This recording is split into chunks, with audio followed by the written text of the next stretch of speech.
How to Accomplish Your Goals by Seth, Elmer Coaching. Thanks for tuning in. We're going to get straight to it.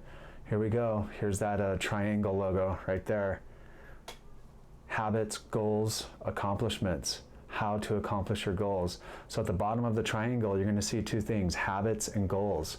So when you're focusing on accomplishing your goals, you got to match it up with the correct habits. And that means we have to take inventory of our habits. We have to take an assessment of our habits. We have to examine our habits in every single area of our life. And when we examine those habits, we have to really peer into those habits and really start asking ourselves those questions. Are these habits good for me? Are these habits advancing me? Are these habits making my life better? Are they making my life stronger? Am I becoming a better person based on these habits? And when you can start doing that, when you can start going down your list of all of the habits that you are, of course, living out in your life, because after all, this planet is called a habitat. This planet is called it's inhabited, so we are creatures of habit. So the main thing about becoming better with yourself and becoming better with your life, don't get caught up in all of the steps of how to become better. There's only one thing that you need to focus on, and that one thing you need to focus on is just your habits. And when you can take an honest assessment of your habits and look into them so as to make an examination in the sense that, is this set of habits that I'm having, is it creating me to become a better person? Is it creating me to become stronger? Is it creating me to become healthier? Is it creating me to become smarter? Yeah. So when you match that habit with the goal, right? It's kind of pinging back and forth. So when you want to level up with your life and you want to level up with becoming, more goal-oriented, what you have to do is you just have to do the matching up between the habits and the goals. So you set yourself a goal, and then you take that goal and you bring it all the way over to your habit, and then you ask yourself, okay, I have this goal. I'm going to have to start changing my habits to make sure that I can, hit this goal or accomplish this goal, whether it be physical exercise, whether it be nutrition, whether it be, just the way your mind is thinking, your thinking habits, the way you react, your emotional habits,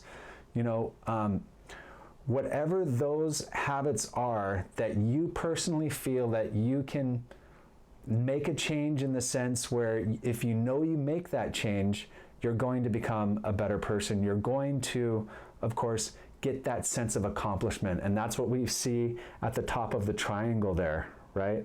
So when we are able to start mastering the habits and start nailing those goals, start hitting those goals, boom, boom, boom, boom, boom, boom, we start hitting our accomplishments. So what we have to really start delving into is, what type of personal qualities are we bringing to the habit? So if we set a goal and we realize that we need to, improve and change and make a habit, the main area that we really need to focus on with this coaching video, this coaching exercise, is how much commitment and how much consistency am I putting into that habit? Because you can set a high goal for yourself as far as wanting to get in shape, wanting to be more flexible, wanting to have more range of mobility with your body, wanting to improve your thinking habits or your nutrition, whatever it is in that area, those have to get congruent with each other, right? So the quality of your personality and the quality and the attributes of your character that you're putting into the habit is going to determine how that goal is going to be met. And based upon how these are interlocking and interrelating with each other and how they are pinging back and forth with each other is going to determine your sense of accomplishment. It's going to determine how you are accomplishing what you are setting out to accomplish in your life. So my number one recommendation, my number one suggestion is visualize a goal and be realistic with yourself, and make sure that when you visualize it, you're being practical with yourself, meaning that you're being real with yourself. If you have a habit that you're really struggling with and it's really difficult for you to break that habit and change that habit and switch over into that habit, then don't set that goal too high. You have to really incrementally work on that habit until it finally switches over, until you hit like a breakthrough, or until you hit like momentum with that habit to where it actually is a goal that you're able to accomplish. Like boom, boom, boom, you did it. So once you are into that mode of changing the habit, making yourself better with the habit, and taking a very high level, that's what I call ultra, you're hitting ultra discipline, ultra commitment with that new habit, and you secure it, you lock it in, boom, you hit the goal, boom, you hit your sense of accomplishment.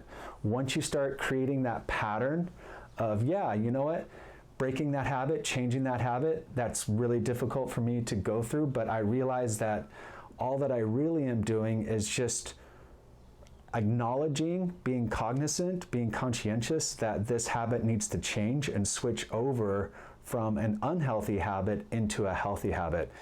It needs to switch over from a weak habit into becoming a more empowered or strong habit, right? So it's not about really going without something, right? Like in my case, I used to really enjoy eating lots of ice cream. And I loved eating the pints of ice cream, but I realized that, what I really needed to do was to limit the sugar that I was bringing into my weekly diet.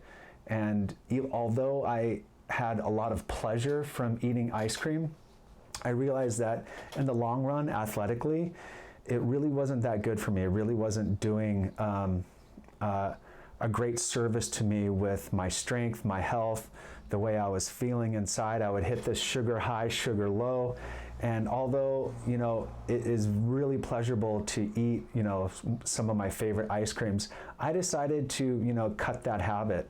Now, when I cut that habit, my body was going through changes, and it was difficult when I would get the urge or whatever, but what I replaced it with was I just replaced it with more commitment, more exercise, other types of sweet things that I could eat, like instead of ice cream, it would be like a banana in the morning or whatever. And then eventually I was able to, really drastically cut down the sugars, the majority of the sugars in my nutrition intake. When I realized that, I was gaining more strength, I was gaining more power, I was gaining more flexibility. I was actually gaining more control in the way my body was feeling neurologically, and also within myself as far as like the way I was functioning. So when I made that habit, although there was this really high pleasure principle with that it was attached to experiencing pleasure with sugar, in the long run, I actually created more pleasure by having more control and having a greater level of health through that switchover. So whatever that switchover is for you, it can be really difficult. It can cause a lot of discomfort. Your body may go against you on it, but in the long run, you're actually going to have a greater benefit down the line, and you're going to have a lot more pleasure, having a stronger sense of health and vitality and control in your life, in the sense that you don't have to feel like you are, at the mercy of giving in to the next, sugar fix or whatever. When you've cut that out of your life, you're actually free from it. So that's kind of like the essence of what switching habits are. You're switching one set of behavior and you're just switching it over to a new set of behavior. So when you look at your habits, you got to examine that crossover with each one of them. So it could be overeating, over drinking, it could be fixating on sugary sweets, it could be lack of exercise. You actually need to commit to a more dedicated weekly exercise regimen. Whatever it is, look at that switch over and just examine, okay, I'm switching these sets of habits over to these ones, these sets of habits over to these ones, these sets of habits over to these ones, and then see how it matches with your goals, right? So when you're able to set that goal for yourself and you make the switch on the habit and you hit that goal, boom, you got that sense of accomplishment. I accomplished that. I am creating this sense of accomplishment because I'm honing in on my habits. I'm honing in on where I need to make change in my life. And if I can do that effectively, if I can go through my list in the most effective manner, in the most articulate and detailed manner, and really make a positive change for myself and do what's right for myself, then what's going to happen is I'm going to start taking control of the habits that perhaps may have been taking control of you for, many years in your life. So look at that switch over, make the goal, make the habits match with the goal, make that change within yourself to put in a whole new level of commitment and consistency into that habit. Dedicate yourself to committing to that new habit 110%. Consistency and commitment. Boom, you hit that, hit the goal, hit the accomplishment.